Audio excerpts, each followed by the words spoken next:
Hey guys, what's up?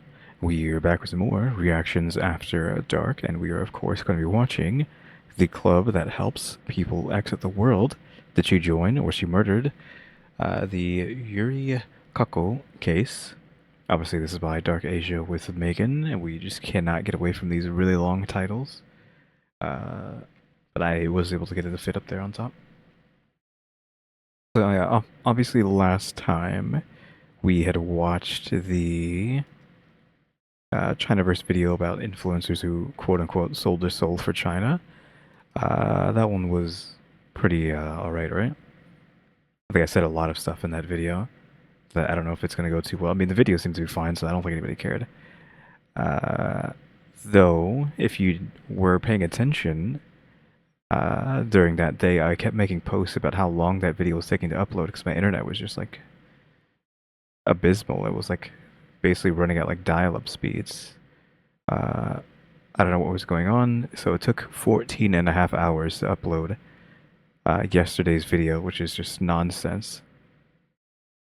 Hopefully that doesn't happen today. I mean, today's video should be shorter than, obviously should way shorter than yesterday's video, plus I'm trying something else with the encoding for this video, so it should be a smaller file size on top of that. So I'm doing everything I can to not waste all day doing nothing but uploading. Yeah, let's just go ahead and get into this. Have you ever watched the Japanese film called Side Circle? Which, that is a negative. I have not seen this movie before.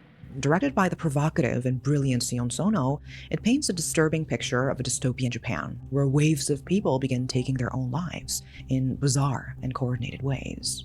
The movie became a cult classic, shocking, unforgettable, and deeply unsettling. But what if something like that actually existed? Not in a movie, but in real life. I assume, I mean, that's what we're going to be talking about, but there's probably definitely, you know, clubs slash cults that are out there that just will do stuff like that, of course. Though what exactly did they do? Let's roll that back. Hear it again. Have you ever watched the Japanese film called disturbing picture of a dystopian Japan, where waves of people begin taking their own lives in bizarre and coordinated ways?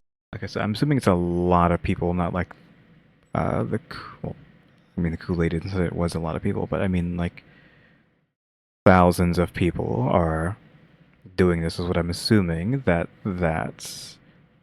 story is about. Not just X amount of people, but like thousands all over the place. Quiet, hidden circle, a group of people drawn together by the same darkness, the same desire to disappear. This is the story of a young woman found dead in a hotel room. Authorities believe she may have been killed by people she once trusted, people from a so-called goodbye club. This is the Yuri Kako case.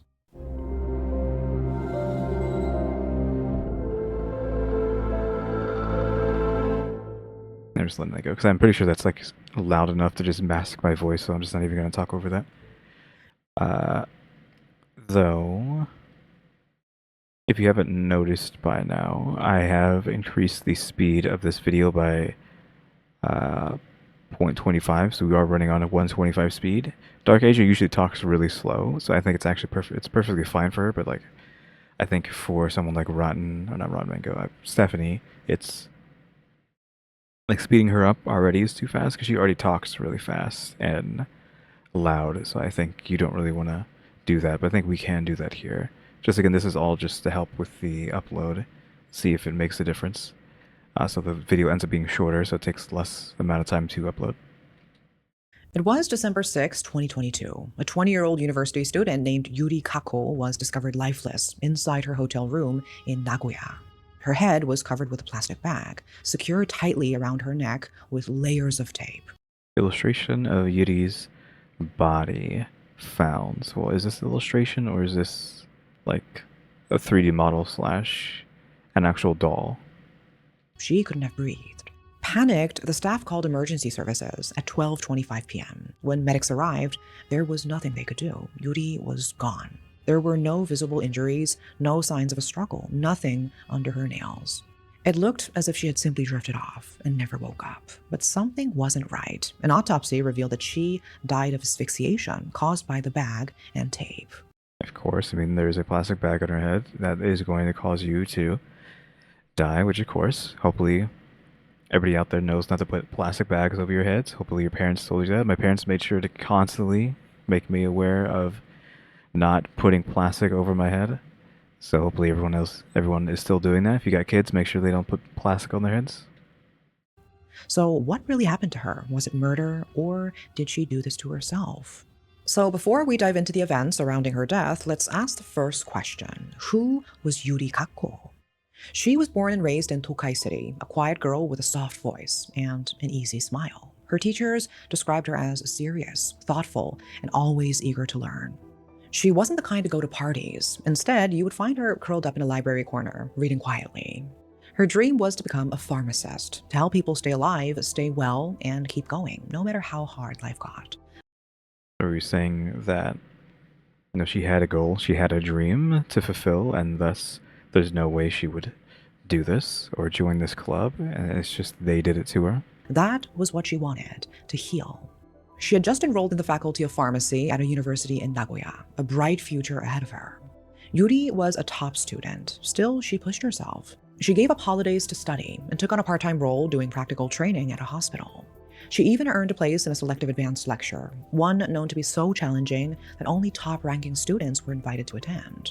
On weekends, she studied in the dining hall. Sometimes, with her professor's permission, she stayed in the lab late into the night, working on research. She volunteered for a health-focused nonprofit, and just a month before her death, on November 2nd, she was honored by the Japan Red Cross Society for her contributions, blood donations, tutoring children, and helping with public health initiatives. Okay, so we've set the stage for her being, is the word a humanitarian? Is that the right word? Just doing whatever she can to help humanity. And thus, again, I reiterate, the fact that she would exit is not in the cards. So it must have been someone else. Or unless we're just going to say it was a facade this whole time and she was just miserable the entire time, because that happens too, right? She had one clear goal: to secure a better future, not just for herself, but for her family. There's not much public information about her parents or whether she had siblings, but her friends and even her mother described her as driven, kind, and deeply thoughtful, someone who was always doing her best for those she loved. But even the most dedicated people can fall into a slump. You've probably had days where you just wanted to shut down, where everything felt too much, too heavy. Yuri wasn't immune to that. In fact, behind her bright smile, something had started to crumble. She began writing about it, sharing her feelings on social media in the form of quiet, honest journaling. Through that, she connected with others. 3 people who seemed to understand what she was going through. There was a 39-year-old Mayu Watanabe, 48-year-old Kenta Suzuki, and another university student just 18 years old. They met on Twitter, and though no one knows exactly when or how they got close, they started sharing more and more. Was it actually Twitter, or just we're just using Twitter as like a filler? Pain, loneliness, disconnection. Eventually, they made plans to meet. They checked into a business hotel in Nagoya, supposedly just to spend time together. Authorities haven't officially named the hotel, but some online sleuths believe it was the My Stays Hotel in Higashi Sakura, a well-known area nestled between Sakae and Shin Sakaimachi Station. The location fits. It's quiet, but central, tucked away in the part of the city where no one would think twice about 4 strangers meeting behind closed doors.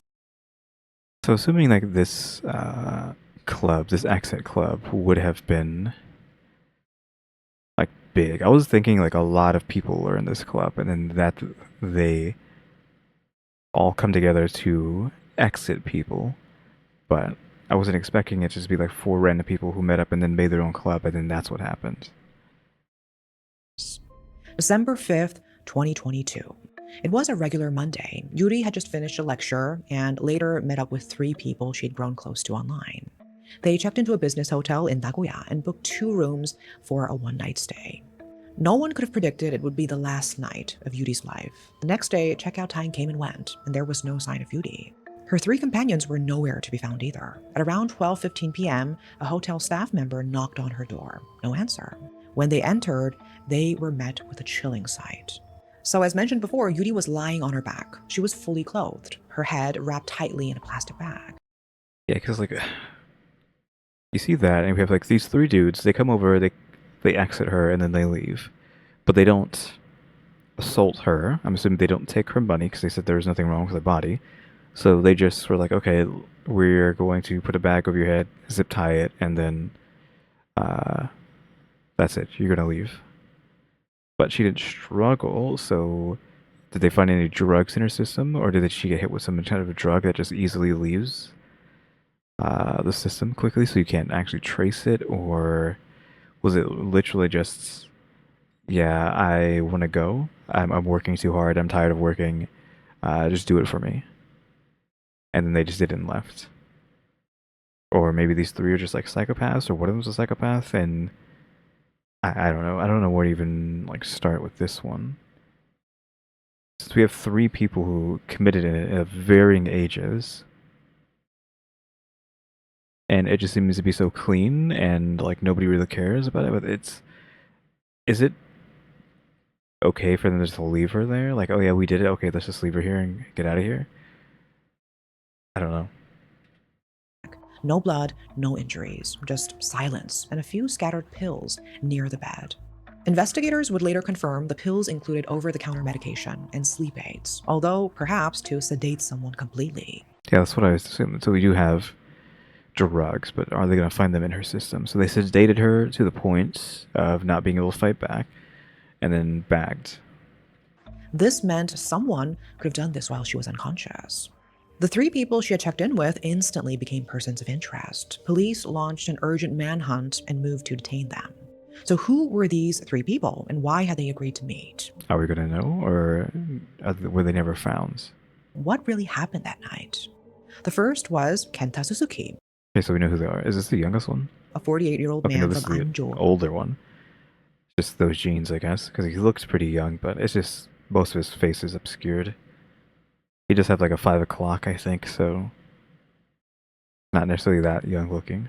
In Aichi Prefecture. He described himself as a temp worker. There's little public information about his background, no known family, no digital footprint that offered any real clues. The second was an 18-year-old university student. Her name and identity remained protected under Japan's privacy laws because of her age.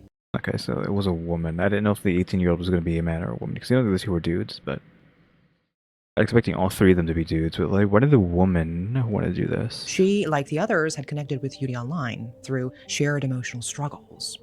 But the third person, she would later be viewed as the central figure in this case. Okay, so it's another woman.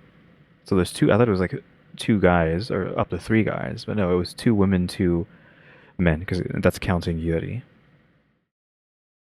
Yuri. Mayumi Watanabe, 39 years old, a part-time hospital worker from Tate City in Fukushima Prefecture. What is this picture?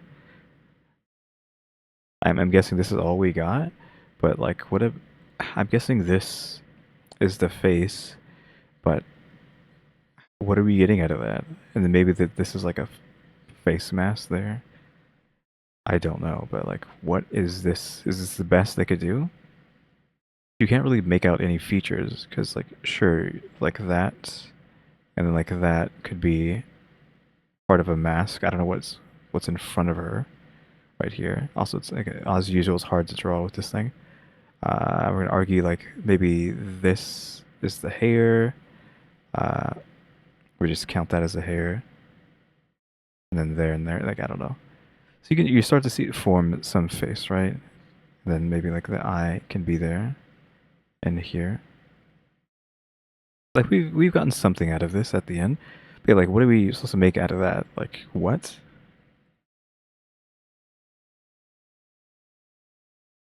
The youngest of four siblings, she still lived with her aging parents long after her sister had married and moved out. Yeah, I'm pretty sure that's pretty normal. It's only unnatural to live with your parents in old ages in, I think, America. Everywhere else, you just live with your parents forever, right? Just your parents and your parents' parents and your parents' parents' parents. Mayumi had long held a fascination with the medical world, but never found her way into it. She didn't attend university. There were rumors she had been bullied as a child, especially because of a condition that affected her legs and the way she walked. That trauma seemed to linger with her into adulthood. Her job history was unstable. She bounced between part-time gigs, unable to settle into a long-term career. Eventually, she did found work as an administrative assistant at a hospital, managing bills and paperwork. It wasn't a medical role exactly, but it was close enough for her to feel a part of something she had long aspired to. But her personal life was under pressure. Neighbors recalled frequent arguments in her home. Her parents questioned when she'd get married, when she'd leave the house, when she'd land a real job. Because we just have like a lot of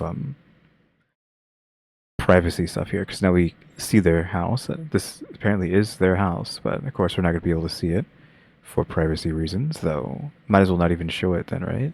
Because that you could argue that's enough information for someone to figure out what's going on where this is. One neighbor claimed her father once shouted, "I won't die until you're married." To those Sure. I mean, that just means he gets to live forever, right? on the outside, she may have seemed quiet, reserved, maybe even lost. But according to an acquaintance, Mayumi once confessed a deep fear that she would be stuck taking care of her parents forever, that she would never find love, never find happiness. The weight of her past, the pressure at home, the life she thought she would never have, it all seemed to darken something inside her.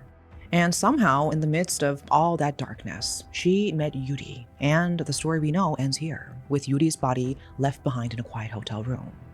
Surprisingly, this case didn't attract much media attention. There were very few detailed updates from the police, and as time passed, the silence left room for speculation. That's just there's 3 people, like 4 people into a room, 3 leave, and there's just like no one talking about it. We're already halfway through this video, so what if we have like not that much information? What are we going to talk about?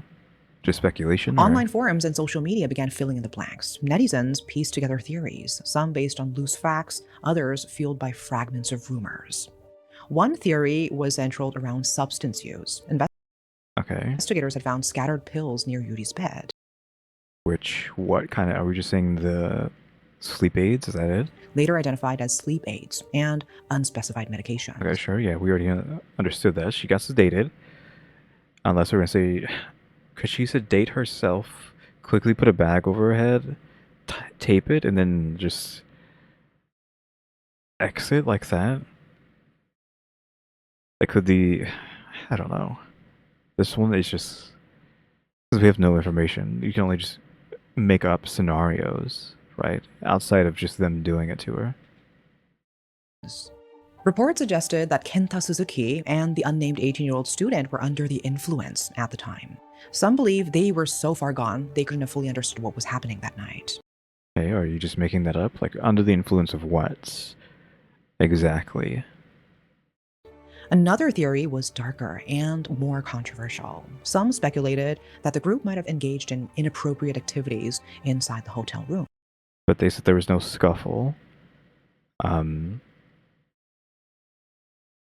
Which I know, like, scuffle and what you talk about are 2 different things, but I feel like they would know if she and these people had relations in this room, I would assume. The combination of pills and the quiet atmosphere made some wonder if it was a kind of party gone wrong. Party, There was of even a course. fringe theory comparing the case to that of actor David Carradine, who died from accidental breath control. What is the accidental breath control? And isn't this Bill? Isn't this Bill from Kill Bill? Hello? What? Yeah, I just looked it up. This is Bill from Kill Bill. What? I didn't know this guy died. I mean, he was old, like 20 years ago, so it's just the way of Hollywood, where if someone was old a long time ago, it's like you can't really expect them to still be alive now. But it's accidental breath control. What does that died from accidental breath control mean? That sounds like some sort of Kill Bill stuff. Yeah, I didn't realize this guy was dead because of an accident. I would have assumed it would have been from old age, but I guess here we are. We're finding out in a Dark Age with Megan video that Bill from Kill Bill died in an accident. In this theory, Yuri's death wasn't intentional, but the others fled, panicked, and unwilling to face the consequences. But this was quickly dismissed. The autopsy showed no signs of sexual activity, no Hold on, are we saying... Is this what we're actually saying? Are we saying that he died from auto-censored uh, asphyxiation? Is that what we're saying? Is that what controlled breath means? That he died from auto blank oh my god, asphyxiate. What the heck? I just said it. Asphyxiation. I think that's what we're saying. So, I mean, I guess at least he went out in a way that could have been nice, question mark. I don't know. At least it wasn't like him being murdered or anything. Possibly him having a quote unquote good time, but that's what I'm assuming is that what we're trying to get at here with like the nonsense. Is that what she was saying? That he saying that this could have been that sort of auto blank asphyxiation. No injuries, no DNA, no clear indication that anything of that sort occurred. I assume like they could just test the room for.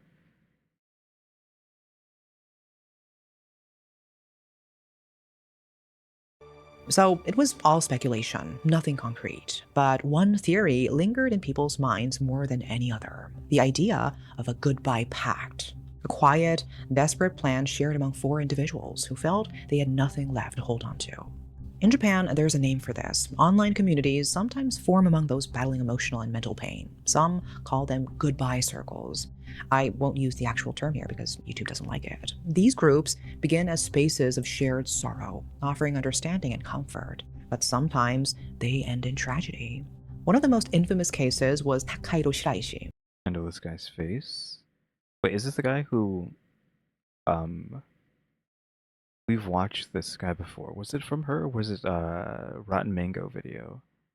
It was either Dark Asia video or Rotten Mango video where this guy, I believe, just went around fooling women into coming over to his house, and he would exit them because they were depressed. Like they were depressed, they wanted to exit, but he kind of like tricked them into exiting, and he would steal their money or whatnot or whatever. There was ulterior motives than just uh, you know, exiting them. I think he also assaulted them uh, and did other things as well. The so-called Twitter killer, who lured people using a fake account centered around such themes. His case shocked the nation, and when Yudi's case surfaced, many saw eerie similarities. According to the theory, the four had made a pact to quietly leave the world together using medication. Though maybe he was the only one who didn't back out. Like she was like, "Yeah, I want to leave," and then the others tried, and I was like, "Okay, we're not gonna do this. Let's just bail. She's already gone. Let's get out of here. We don't want to go." Like I was just joking. I wasn't that serious, and then they just bailed on her. But something went wrong. Yuri died, not from an overdose, but from suffocation. Despite the rumors, there's no solid evidence linking Kenta Suzuki or the 18-year-old student to any such group. But as the speculation grew, attention suddenly turned to Mayu, and her past began to raise questions. She had struggled with her health from a young age, bullied in school for her condition, unable to pursue her dream of becoming a medical professional. She ended up as a hospital office worker, close to her dream, but never quite there. That's how she and Yuri met, through social media. So some believe Mayu admired Yuri. Others think she may have quietly resented her. I could see it either way, right? If there's some animosity between these three, but I don't know. Yuri was everything Mayu once wanted to be: smart, kind, respected, a rising pharmacist, a volunteer, an achiever. Two women from very different walks of life, one just beginning her journey, the other quietly mourning the one she never had. At first, it might have felt like a safe connection, a place where Mayumi could feel seen, where Yuri, always empathetic, could offer her usual warmth, but something shifted. Some people believe it wasn't admiration, but envy that took root, that Mayumi, feeling powerless over her own life, became fixated on Yuri's. Not just who she was, but what she represented, a life Mayumi couldn't reclaim. The autopsy showed that she didn't fade away slowly. Her death was quick, sudden, caused by acute asphyxiation. There were no bruises on her neck, no signs of resistance, only a plastic bag sealed with tape. And sedated and then bagged.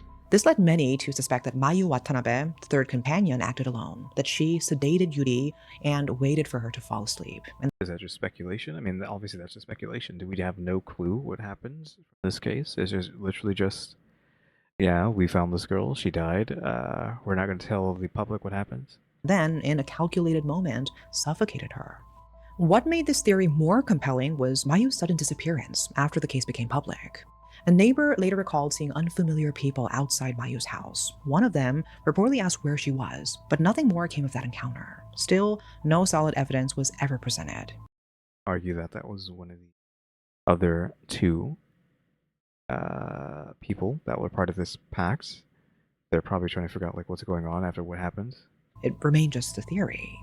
December 7th, 2022. So we have possible repercussion. We have someone on the screen with handcuffs. Just one day after Yuri's body was discovered, police located and arrested the three individuals who had been with her that night. All three, just a day later. They weren't far. In fact, they were found at another hotel in Nakaku, still in Nagoya City. Is it just the three of them, or did they have a new fourth to eliminate? When tested, only Suzuki and the 18-year-old girl showed traces of drug use.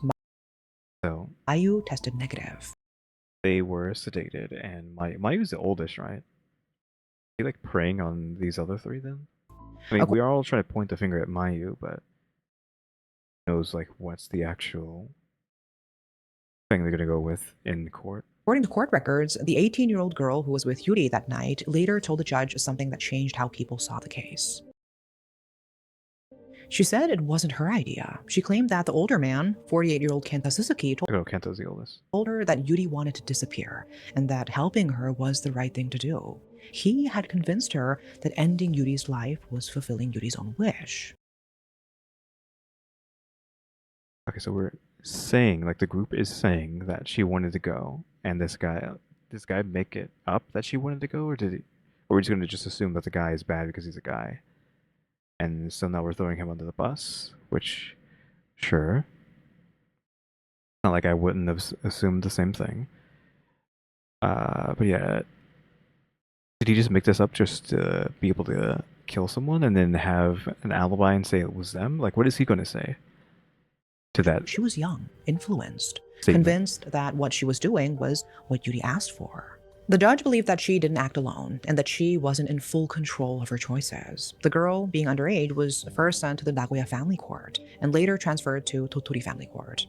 Eventually, she was sentenced to 3 years in a juvenile reformatory. Okay, the 18-year-old got 3 years in juvie. Believing she acted under adult influence and considering her young age, the court handed down a lighter sentence. I don't know if I've heard of acting under adult, whatever she said, influence. I don't know if I've heard that before. Is that just a Japanese thing? Acting under adult influence? I mean, still 3 years is a long time to say she was coerced by an adult. It still seems like you want to take it out on her.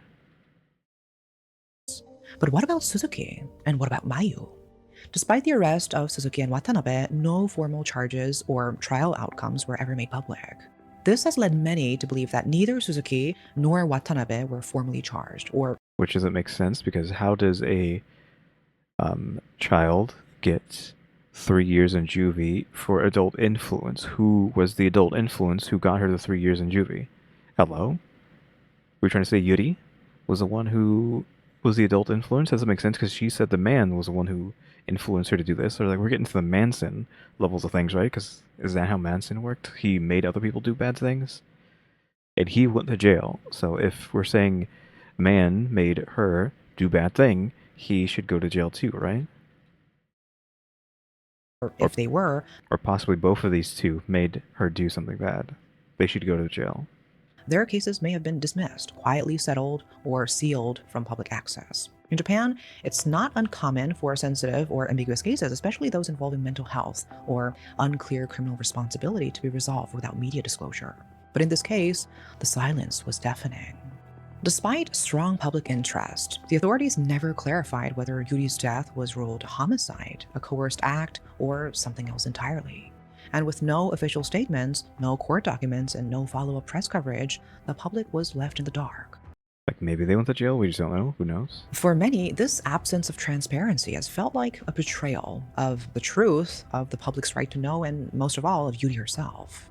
How could a case so bizarre, so tragic, end with no real closure? Frustrated and heartbroken, many people began questioning law enforcement's transparency. More speculation filled the gaps left by silence, but none of them could be confirmed. To Yuri's friends, her death was so strange, so abrupt. They were stunned, so some of them spoke to the media. They couldn't believe someone like her, bright, cheerful, always smiling, could be gone. They remembered how she'd sat with them in class that morning. She greeted everyone with her usual warm smile. She laughed. She ate her favorite yakisoba. To them, she looked just like herself. Of course, that's just the facade, right? You can argue it is just the facade of that someone's putting on, and it's not how they actually feel on the inside.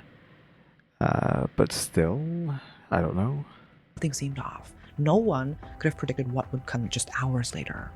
But the truth is, depression doesn't always show. Sometimes the ones who laugh the loudest are the ones hurting the most. I mean, that's like the whole mentality there, right? The ones who never ask for help are the ones quietly hoping someone will notice. So now we're left with questions. What really happened that night? Did Yuri reach out for help in the only way she knew how? Or did someone take advantage of her when she was most vulnerable? Was this a tragic pact that went too far, or something far darker than anyone expected? Well, I guess we're just never going to know. Like a lot of these stories, I think, that we talk about with Dark Asia, we just do not know because there's no information on it. Just happenstancely, this case has no information, which is just crazy. Let me know what you think in the comments. And that is all for today. Please take care of yourselves and of each other. Thanks for watching. That was that video. Again, unfortunate that we don't know what happened to the two adults, because all we got was like the 18-year-old got 3 years in juvie, though. I feel like you're 18, shouldn't you be an adult at that point? Was she was she pre-18 at this point when this happens? She's like 18 now, or 18 at some point, but she was actually younger than 18, or maybe they just don't consider someone 18 to be an adult like what they do over here. I don't know, it's just still crazy to say the child got, well, quote-unquote child got 3 in juvie while the adults got nothing done to them. Unless they did, we're just never going to know what actually happened to them. But yep. Hopefully everything went okay with this video, since again I'm doing so many new things, speeding it up. The encoding is different, well, the bitrate is different. It's variable. But yeah, guys, I think that's going to be it for now. So yeah, thanks for watching. Remember to buy my stickers, or think about becoming a member, subscribe if you haven't subscribed, because we're going to watch them and subscribe. There's a different video thrown down as well. And shout out to the members, EmmyStarr, RaleyDrew, and alexgkiller 880. Hey guys, thanks for watching. Tune into the next episode. Like, subscribe, comment. Another do. See ya.